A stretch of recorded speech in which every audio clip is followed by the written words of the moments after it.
Hello, and welcome to Group 28's Sprint Review 3. This sprint we had 4 user stories, starting with learning how to generate audit reports. The acceptance criteria for this user story was to just complete research, which we were able to do to move on to the next user story, which is to actually generate the audit reports.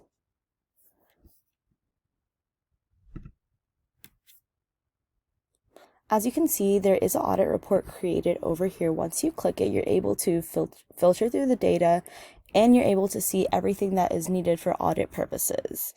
This hits every acceptance criteria with being able to customize the audit report and have all necessary information shown on the screen. The next user story was to learn how to generate dashboards. The dashboard research was completed, and we were able to move on to the next user story, which is to actually generate the dashboards.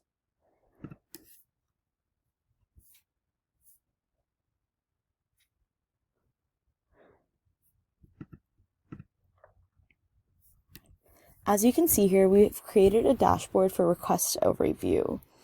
This way, as we click the dashboard, you can see everything in the queue and all of the information about the request, including the last activity date and the status of it.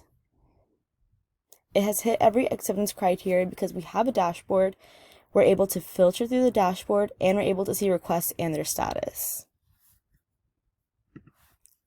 Overall, this sprint, we have completed our work for the sprint, but we were also able to go back and add functionality to user requests specifically. Something that we forgot in our earlier sprint was to include job functions. This is something we missed, and we were able to go back and add. And as we continue this project, we will find these small errors that we can go back and fix as we increase our knowledge about Salesforce. As of right now, we are on track to completing this project on time, and the next sprint should be started immediately next week. Thank you.